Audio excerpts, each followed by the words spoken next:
one case to be presented at this time and submitted on oral argument. Taylor Energy Company, LLC versus Couvillion Grp, LLC, and we'll hear from Mr. Casey.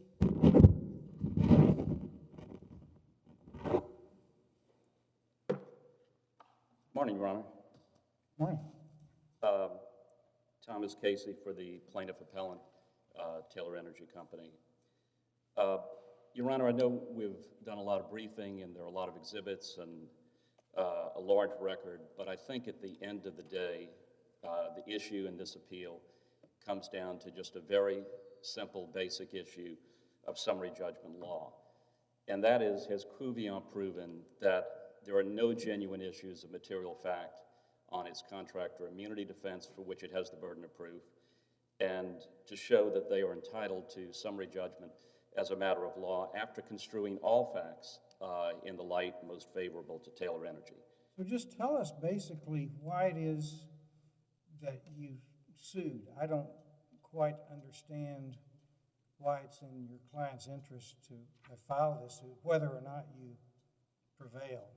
It's a basic question, but I'm having trouble seeing. Well, Your Honor, it's, I think the question is similar to the one that the United States Supreme Court faced in 2016 in the Campbell-Ewald case, where the Supreme Court, I think, cautioned on the contractor immunity defense that the court should be mindful of the summary judgment standard. And in that case, of course, the Supreme Court reversed the summary judgment finding in favor of the contractor.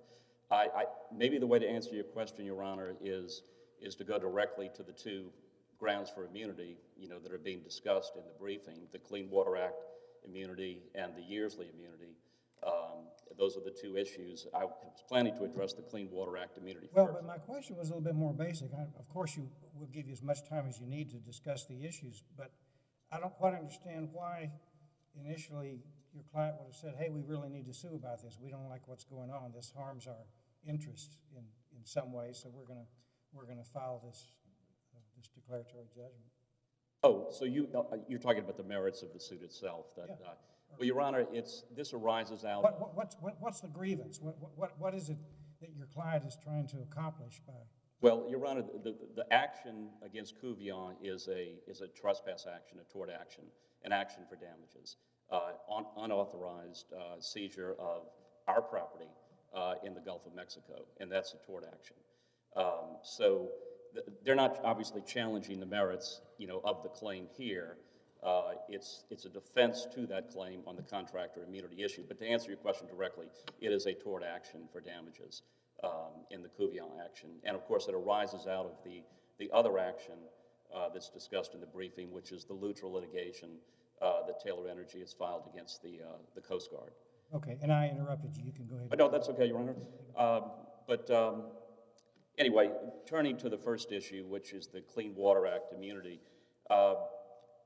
that issue was not addressed by the trial court, the Clean Water Act immunity defense, but it is the issue they led their brief with, so I was planning to address that first. The Clean Water Act immunity issue, Your Honor, is, I think, incapable of resolution on summary judgment.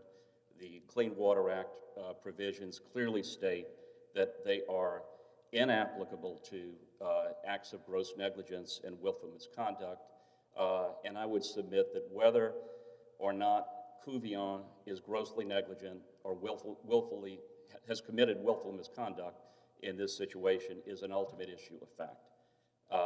The complaint that we have filed expressly alleges gross negligence and willful misconduct.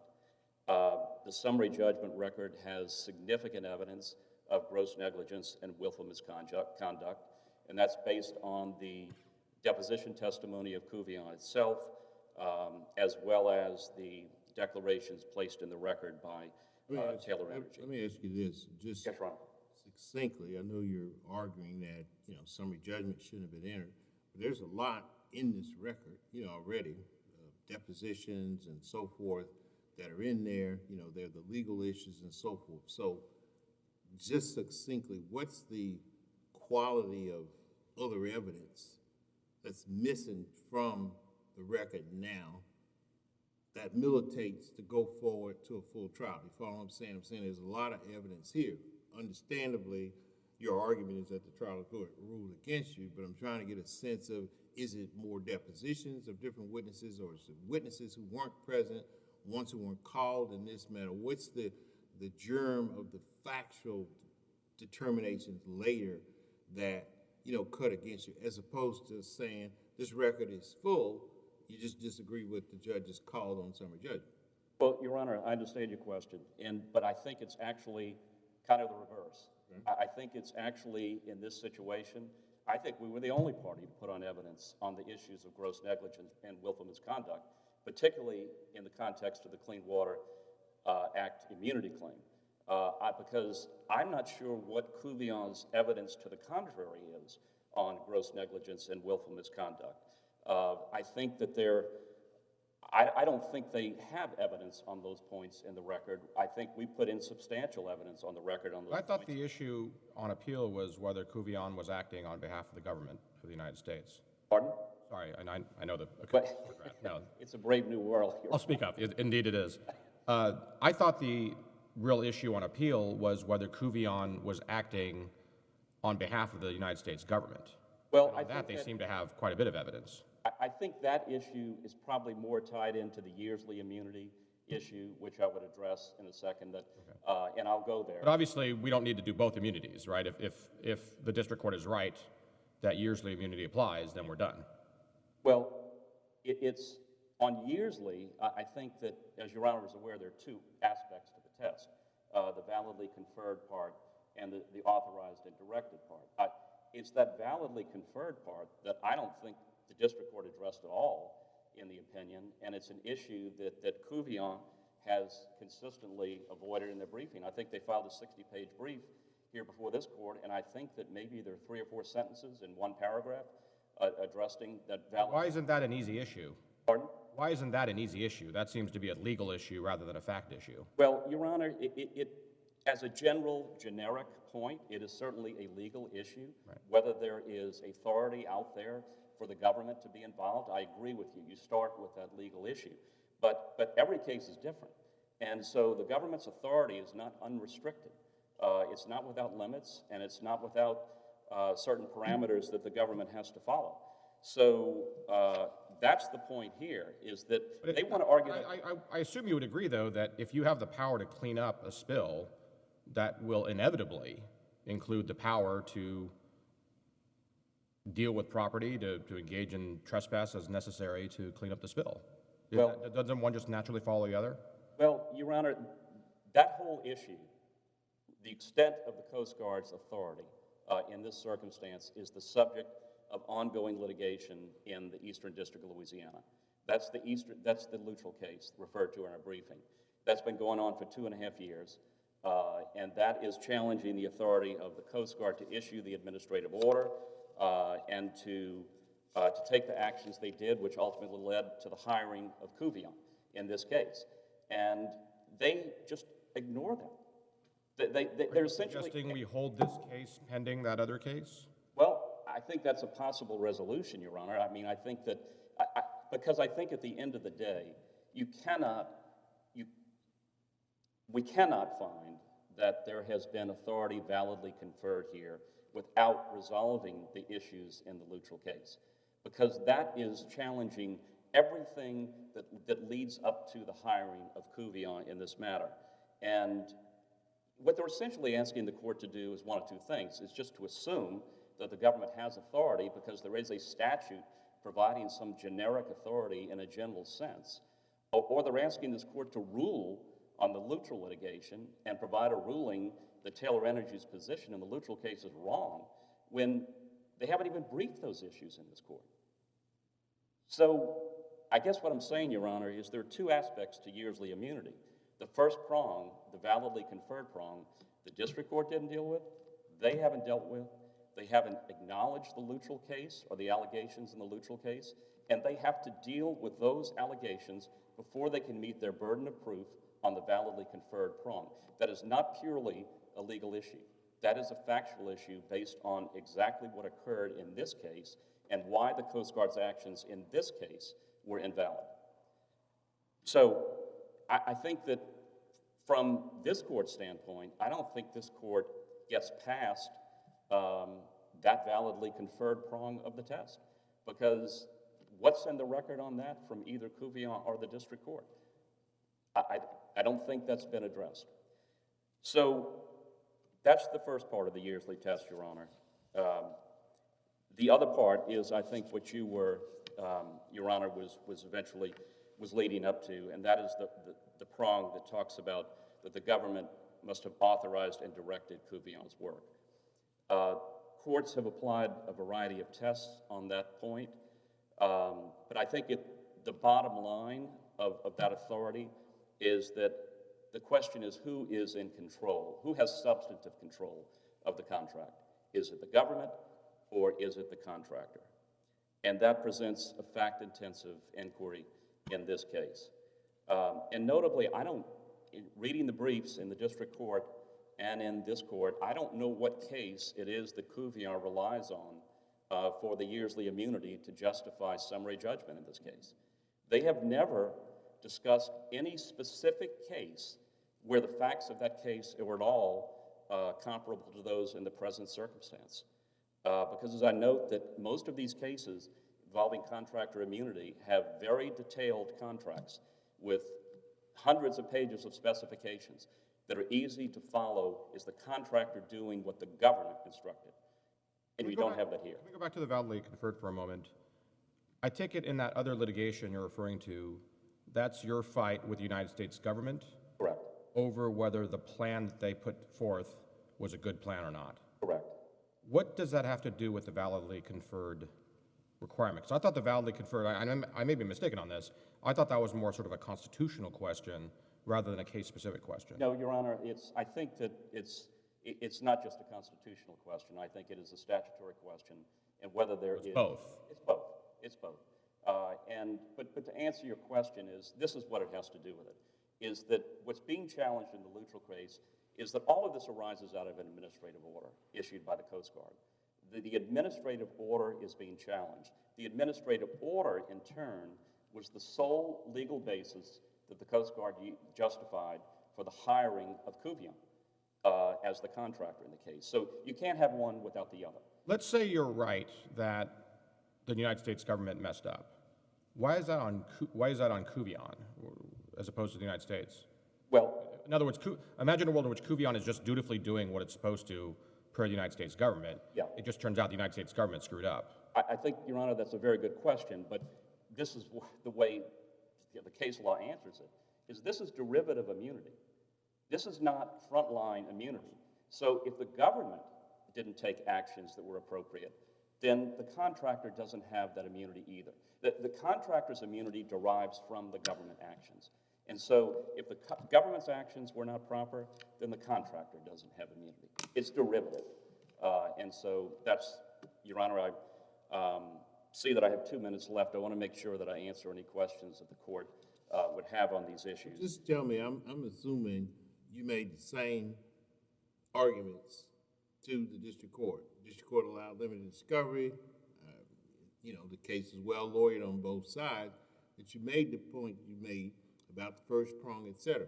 So how did the district court miss it? The district court didn't understand the issue that you're arguing? Were you, you made the same argument. So where did the district court go wrong aside from ruling against you? Well, Your Honor, it's a short opinion. I'm sorry? It's a short opinion by the district court. But I think the basic flaw is what I started with, is that it seems to me that the district court weighed the evidence. The district court said that he was relying on the deposition testimony of Couvillion's representative. Well, there was a lot of testimony in that deposition that we relied on as well. In fact, more so than Couvillion itself did. So I think that to take certain parts of the deposition testimony but not other is a weighing of the evidence, which is contrary to summary judgment principles. I think the court also seemed to place a great deal of emphasis on the fact that the contractor had a contract with the government. Well, that's every government contractor has a contract with the government. But just because you have a contract with the government doesn't give you contractor immunity. That, otherwise, every contractor would have immunity.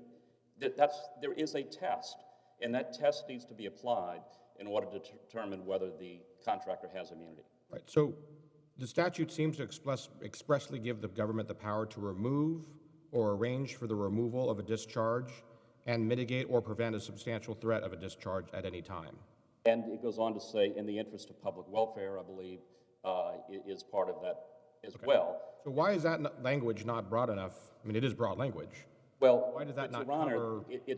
I think what we're saying is that is not unrestricted power, as well as the fact that we don't think that this needs to be done at all. The spill was addressed back in 2004 and 2009 when Taylor drilled intervention wells. We very much dispute that these activities need to be going out there at this point in time, or that this is even Taylor Energy oil out there at this point in time. So there are a lot of fact issues, Your Honor, and I may be getting beyond the summary judgment record, but So is the idea that you and the United States government, your client, not you personally, you disagree simply on what steps are necessary to effectuate the cleanup? or if steps are necessary, or if steps are even necessary At all? at all.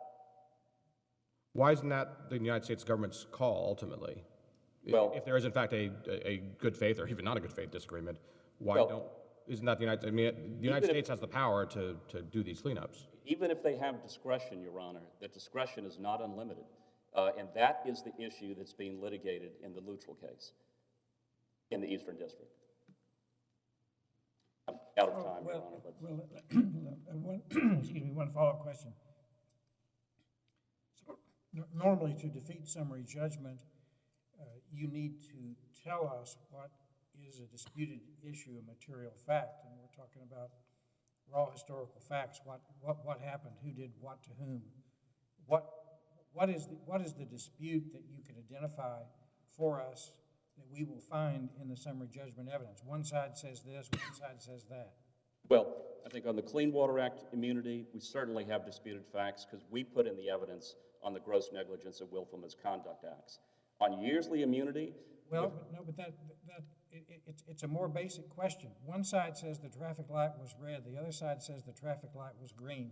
Tell us what disputed facts there are in the summary judgment record that are of that nature, as to what the raw facts are in this case.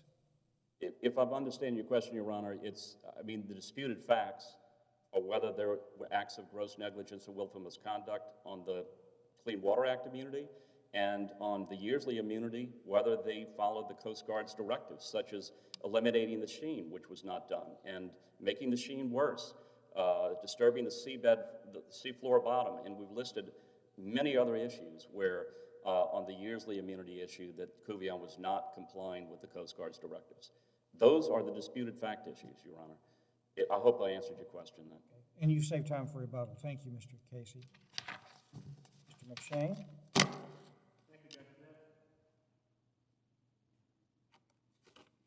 I'd like to say to all three of you how nice it is to be back in the courthouse after a year and a half on my screen porch. And I'd like to begin by saying to you that the last comments by Mr. Casey is an answer, Judge Smith, to the first question that you asked. You heard Mr. Casey a moment ago say there is a question in response to your question, Judge Ho. He said there is an open issue about whether any response is needed at all to this spill, which has been ongoing for more than 15 years.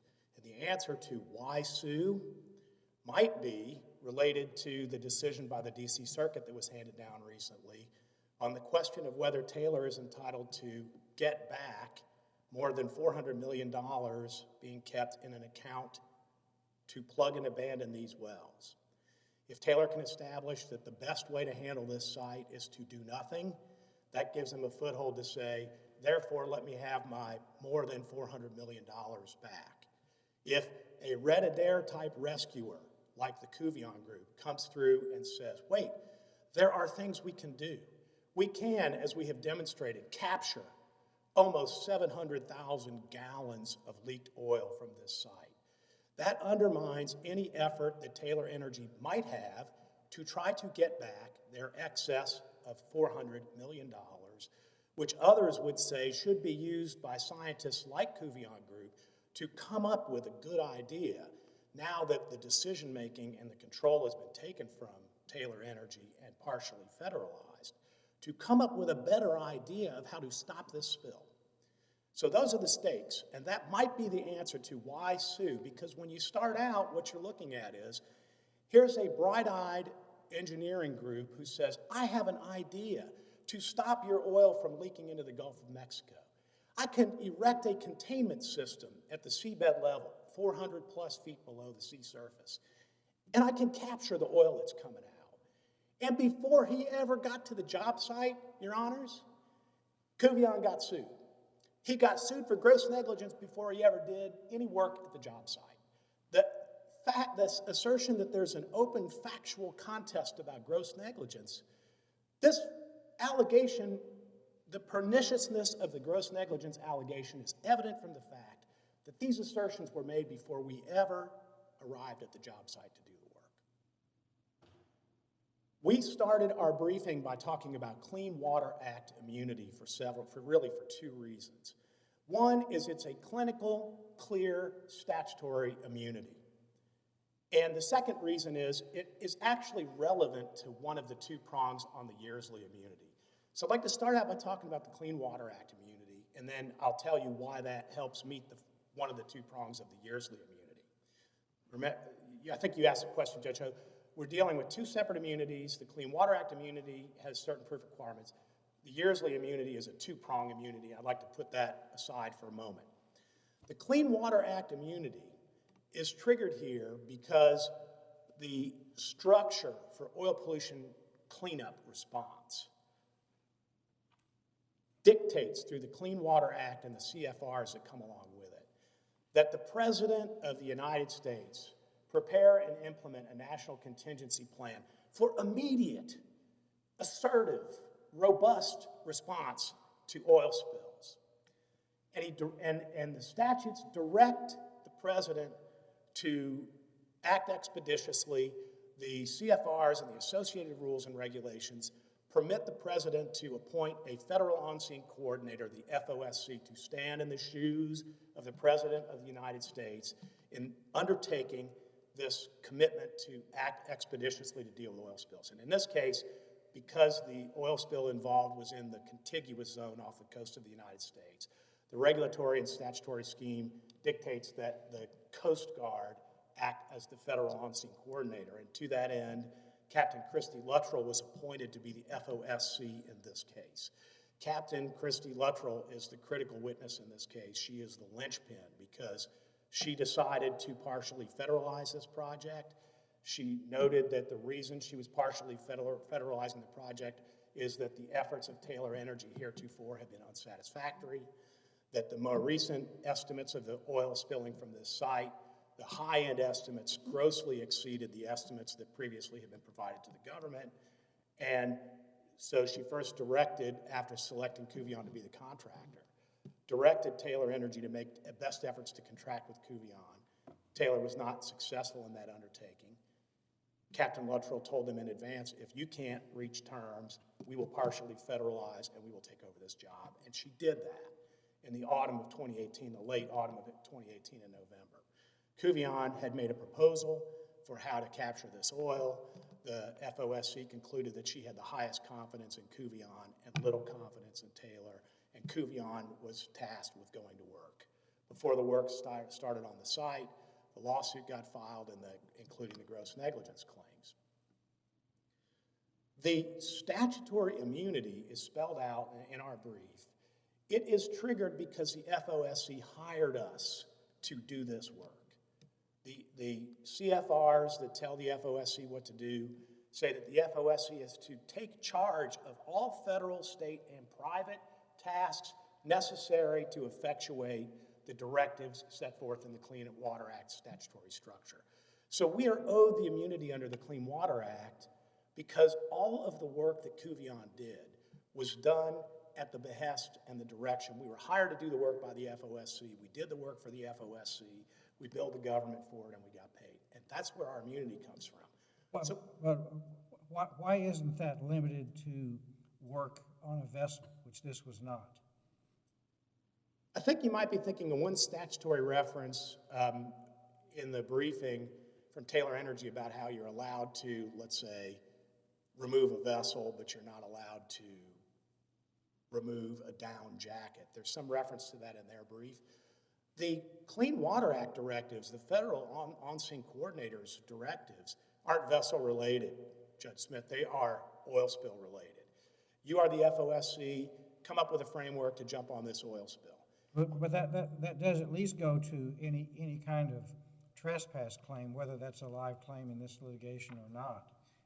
It does have to do with the trespass, and we can't just read those words out of the statute, the reference to vessels. So what I would look at that within the framework of the gross negligence exception and the argument by Taylor Energy that, look, McShane says he's got a Clean Water Act immunity, but there is an exception for gross negligence. And one of the things that his client did is they affixed to our platform, and that's a trespass claim, and therefore that should be an exception to the immunity. And what I would say about that is, if you look at the decision memoranda from the FOSC, Captain Luttrell from January of 2019, she instructed us to attach to that platform. She told us, it's called the Strong Back. It's the first component of our system down there. And one of the items in the January decision memoranda from Captain Luttrell is, the Strong Back will be attached to the platform. After the meetings of the technical crew about how our design would work, briefly, 3 hinges that are multi-directional, about the size of Volkswagens, get affixed to the platform. The Strong Back gives you a straight bar across that gets connected to the 3 hinges, and from there you can build the rest of the structure. So Captain Luttrell told us to attach to the platform, which is not on Taylor Energy property. Taylor Energy's lease ended in 2006 or 2007. I don't have the date to hand, Your Honor. And after that, that platform has been laying in 500 feet of water on federal government property, and the federal government told us to use it as an implement or a device to assist us in capturing this oil. Is it their platform? I don't know. I know they claim it is, but I know this: I'm called on to address a calamity by the federal government on federal government property off the coast of Louisiana, which has plumes of oil spewing out of the seabed. I'm asked to come up with a remedy. I propose a notion that would involve affixing to the platform, and the government tells me, do it. So your response on the vessel point is that it's not relevant to the CWA theory. I think it's relevant. To be fair, it's a good point being made by Mr. Casey, which is you can find somewhere in a statute that says if you need to remove a vessel or blow up a vessel, you can do it. And he says, look, if they meant to allow you to do that with a downed jacket that capsized in a 2004 hurricane, they could have put that in the legislation too. That's a good lawyer argument. But it's not, in my mind, dispositive. When I look at the gross negligence claim, Your Honor, I look at it more in terms of, okay, gross negligence is like a negligence concept. It's typically inherently factual. But in this case, one, we were told to affix to the jacket. And our immunity flows from following our instructions and being hired by the FOSC. Two, all of the science on any damage, whether we've caused any damage or created an actionable claim for Taylor Energy, these are scientific questions. And in the summary judgment record, the countervailing evidence offered by Taylor Energy on the gross negligence issue is the affidavit of their CEO, who says, you know, I really fear that what Couvillion's doing out there is going to exacerbate the problem. And then, beyond that, it's lawyer argument. Couvillion said they wouldn't touch the ground, and they did. Couvillion said they'd stop the sheen, but there's still some sheen. None of that is supported by sort of just Daubert framework expert evidence that you would look for to support some kind of countervailing evidence in the summary judgment record. Let me ask you this. Let me bring you back center, at least from my standpoint. I mean, I start looking at what happened below, okay? As Judge Smith ably said to counsel opposite, you know, it's up here on summary judgment. We know what Rule 56 says. It doesn't change regardless to the kind of case. So it's up here. All right, the district court goes about 5 pages, 6 pages to explain to us. First 3.5 is basically the facts, the procedural history. So it's about a page and a half maybe of just determining straight on the authorization, no disputed fact, boom, out. So to read what the district court said, one would never get to all of what you're explaining about the Clean Water Act and all of what he's going into about all these countries. It would be what Judge Smith is. Up here on summary judgment, he makes these calls. Now, we're not bound by that, but my question to you is, as I asked to him, did the district court miss it? I mean, we go by what he's saying, you know, in terms of here, he just makes the calls in your favor, but he doesn't go all into the analysis you're making about the Clean Water Act and years and so forth. So it's up here, we have to know the rules. So why are we sort of required to, you know, take your view of it on the legal calls, because all we know is what he said? It's an excellent question, Judge Stewart, and it brings me to the second immunity, which is the Yearsley immunity. I'm going to say what I said in brief: validly conferred right on the FOSC to hire us. It's all in the statutory framework that we've discussed, and it brings us to the second point, which is your point. All right, if you want to have the Yearsley immunity, Couvillion, you got to show that when you were hired, that was based on validly conferred authority, and I think for the reasons commented on by Judge Ho at the outset or earlier, that we've established that. So it's a question: was this work controlled and directed by the Coast Guard? And in the summary judgment, the factual part of it that I think you're asking me about is, was that a correct ruling by Judge Guidry? And what I would say to you is, there is overwhelming evidence that this work was controlled by the United States Coast Guard. We were hired by the FOSC, 4 contracts: basic operating agreement, a task order, a statement of work, 5 authorization to proceed letters issued over 7 months, executed by the FOSC. The critical, overwhelming point on this, from a factual standpoint, why isn't this an open factual question? The parties to this undertaking were the FOSC, who has attested, written in a letter, their government lawyers supported with a memorandum, our summary judgment, saying all the work done by Couvillion was done at our direction and control. That's the government. The other party to this work is Couvillion. He testified, all of the work that I did here was under the government control and direction. The next person that I'd focus on is the number 2 person under Captain Luttrell, who was the FOSC, which is Commander Zachary Ford of the United States Coast Guard, who worked through to May 2019, all of the design work up to implementation of this subsea structure. Captain Zachary Ford's declaration is in the record. He's also party to what was going on a day-to-day basis, and he says all of the work was done under the control and the direction of Captain Luttrell. But it wasn't, we didn't just rely on the conclusory nature of these parties to the undertaking. And I'll note that we're being assailed on this control question by somebody who was a stranger to this undertaking, not in attendance in the meetings and so forth. That would be Taylor Energy. If you look at the decision memoranda that were executed by Captain Luttrell in January of 2019, there are 2 of them discussed in our brief. To me, this is the essence of what this relationship looked like. The decision memoranda involved the creation of 2 different groups. One's called the Branch Acceptance Group, which is a committee of government people, Bessie, NOAA, Coast Guard, Couvillion Group, to look at every single aspect of fabrication and construction, because there are a lot of component parts, expensive component parts involved in this job.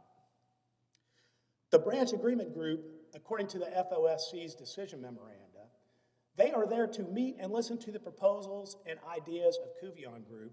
They are there to make the preliminary recommendations of whether to approve any particular fabricated item. We used to call it the dome at the outset. Later we called it the porch because it was dome-shaped, and we changed the design to a big rectangular structure, like an upside-down river barge almost, to capture the oil. But in those decision memoranda, Captain Luttrell says, I have created this branch agreement group to look at all of the expenditures and look at the creation and fabrication of every component part. And they are to make preliminary approval recommendations. And this is the kicker. If I agree with these recommendations, I will sign. I will sign. I will document, because I am the FOSC and the buck stops with me. I'm controlling this job. Now, what was the countervailing evidence? Countervailing evidence was a gimmicky Q&A of Tim Couvillion quoted in the Taylor summary judgment papers and on appeal. Tim, did you do the design work for the porch? Yeah, I did. How about the gas separator? Yep, I did that. Well, you did the ultimate design work for the widget and the this and the that and the other thing. How about this, this, and this? And it went through a bullet list. He said, yeah, I did. And here's the point I'd like to make about that. This is highly complex engineering, subsea science. How do you stop and capture oil plumes 500 feet below the sea surface after 15 years of failed efforts by Taylor Energy? If this court concludes, look, because this is technical work, we need hydrologists, petroleum engineers, mechanical engineers to figure out how to do this. That's not Captain Luttrell. And if you say every time you bring in an exquisitely trained specialist in a field of science, because what they're doing is within their specialty, it can always be the case that somebody who wants to assail the question of control can say, well, look, you did the CAD drawings, Couvillion. Of course he did. He's the engineer. And if you take away his immunity on the Is the idea essentially that once the United States government sets up a plan for cleanup, and Couvillion obviously then agrees to do that cleanup, is that it? No. To limit? No. So what, because I take it the other side's concern is, what if there is abuse or lack of good science or what have you? What limiting principles does a court apply to the situation? It's the question. Because ultimately, they have to pay for all of it. I didn't hear your last comment. Taylor has to pay for all of this, Yes. right? So it's not, the government doesn't have to pay, Couvillion obviously gets paid, so what's to prevent this from being abusive to a party like Taylor? So the answer is that Couvillion's work, the immunity is on the years that comes from the question of whether everything they're doing is under the control of the government. Control and direction. And we think that that was proven beyond any doubt. We don't think there was countervailing summary No, judgment. I get your point that the government went along with all of this. My point is slightly different. My point is, what's to prevent the government from being abusive? Let's just say the government just wants to punish Taylor by just racking up the cost. They just don't care. And Couvillion, of course, is making money, so that's your right to go along with it. What's to prevent the government from going crazy under this power? I think, there's an enforcement proceeding going on right now where the government spent the money, they paid Couvillion, they're now turning to Taylor Energy saying, you're the responsible party under OPA, and you owe us reimbursement for the money that we paid to Couvillion. And it's in that setting that those two can have a contest as to the reasonableness of what the government. So should we hold this case pending the results of that case? Absolutely not. Why not? Because the question of whether that relates to the validly conferred question, one of the two prongs under Yearsley. And the question of whether this work was validly conferred, I think it was you, Judge Ho, at the beginning. Somebody said, You're saying you should win on... legal question. You can answer that here. If you say we have to wait for 5 years for discovery and resolution of another suit, next time we end up in a fact pattern like this, the contractor's not going to take the work. We stop this oil spill because we have immunity. If you say, oh no, that can be held in abeyance by any decision by Taylor Energy to commence separate litigation against the government, I would say that's a legal question, and Couvillion would ask the court to rely on the statutory framework that authorizes the FOSC to hire Couvillion to reach a decision about that prong one of the Yearsley issue right now. All right, thank you, Mr. McShane. Thank you, Judge Smith. Judge Stewart, thank you, Judge Hunt. Mr. Casey, you saved time for rebuttal. Thank you, Your Honor. With apologies, can I just ask a question on the vessel point?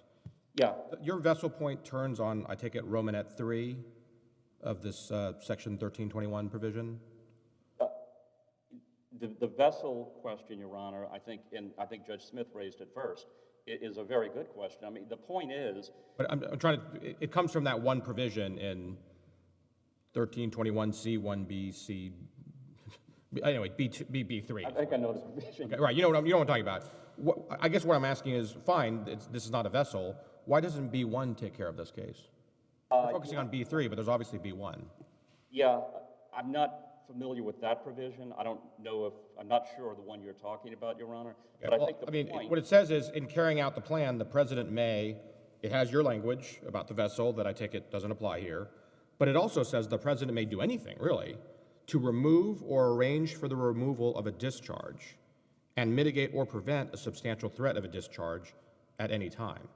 That language is not limited to vessels, and it sounds very broad. It sounds like the government can do anything to clean up, which I presume includes an occasional trespass. Well, I think, Your Honor, I think the issue is even broader than that, though. I mean, and that's the point of the Lutra litigation that I keep referring back to, is that, which they continue to ignore, Your Honor.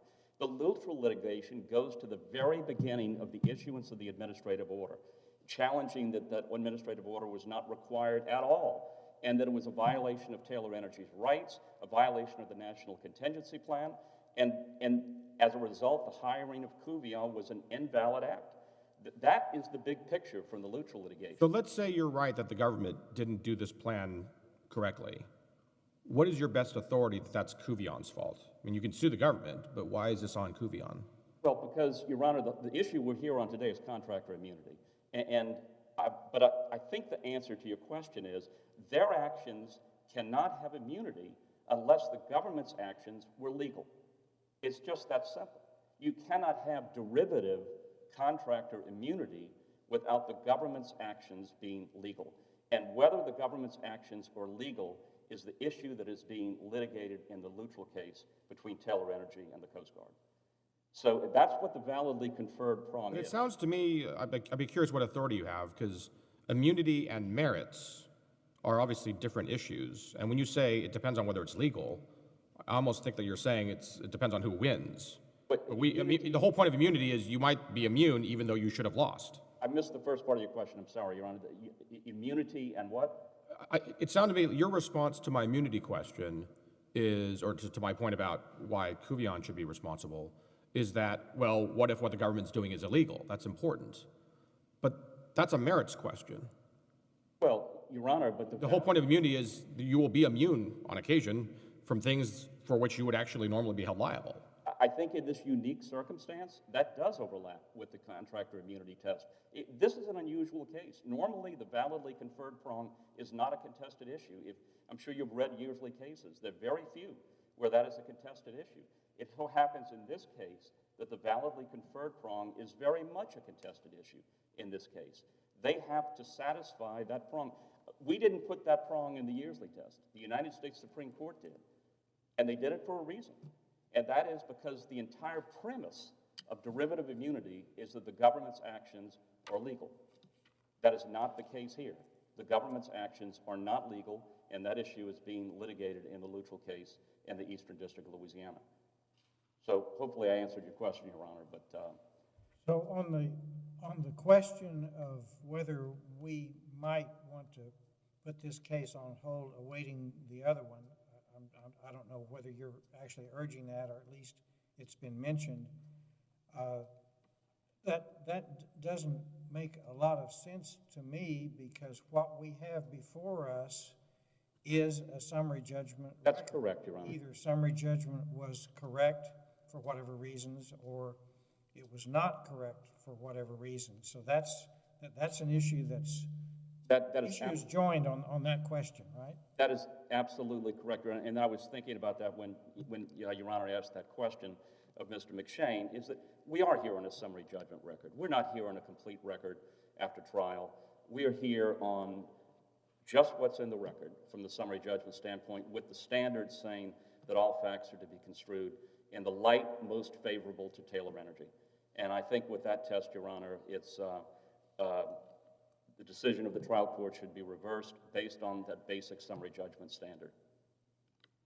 All right, thank you, Mr. Casey. Your case is under submission, and the court is in recess.